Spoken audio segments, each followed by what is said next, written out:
स्वागत छ सबैजनालाई मेरो ब्लगमा। आज फेरि हजुरहरुमा नयाँ भिडियो लिएर आएको छु र सधैँ लिएर आउने पनि छु र हजुरले माया गरेसम्म हजुरले माया गरिदिनु भयो भने मलाई चाहिँ नयाँ नयाँ भिडियो बनाउन अझै अवसर मिल्नेछ। र यहाँ बुवा चाहिँ मासु काट्दै हुनुहुन्छ अनि हामी चाहिँ आज खसीको मासु बनाउन गइरहेको छौं।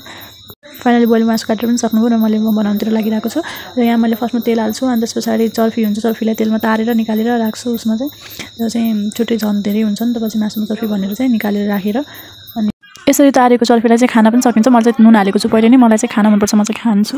मासु बनाउनतर्फ लाग्छु र यहाँ मैले मासुलाई प्याज हाल्छु। फर्स्टमा प्याज हालेर प्याजलाई भुटेर अनि मासु हालेर मासुलाई भुटेर मजाले भुटेर अनि चाहिने अनुसारको मरमसलाहरू सबै हालेर अनि मसला सबै मिक्स राम्रोसँग गरेर मसलालाई पकाउन छोड्छु। अनि त्यसपछि हेरिसक्नुहुन्छ यहाँ कस्तो मजाले मसला मिक्स भएको छ र पकाउन छोडिसक्छु। र पकाउन छोडिसकेपछि पनि कस्तो राम्रोसँग पाकेको छ हेर्न सक्नुहुन्छ। मसला पनि पाकेर सकिन्छ र फेरि मैले सिटी लगाउन छोड्छु। अनि सिटी लगाउन छोडिसकेपछि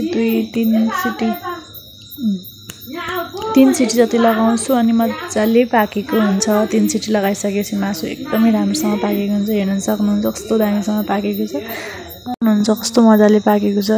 र मलाई खासै बोल्न चाहिँ आउँदैन, तर बोल्न सिकिरहेको छु। सधैँ बनाउने अवसर पाएसम्म बोल्न पनि सिक्ने छु। र यसै गरी हामी खानातर्फ लाग्छ। मम्मीले खाना नि पस्किसक्नु भएको छ र म अब खाना खान्छु। अनि यसै गरेर मेरो ब्लगहरु हेर्दै गर्नु होला। हजुरहरुको माया पाएसम्म चाहिँ म ब्लग बनाउने छु। अब चाहिँ खानातर्फ लाग्यो। आजको ब्लग यति नै, बाइ बाइ।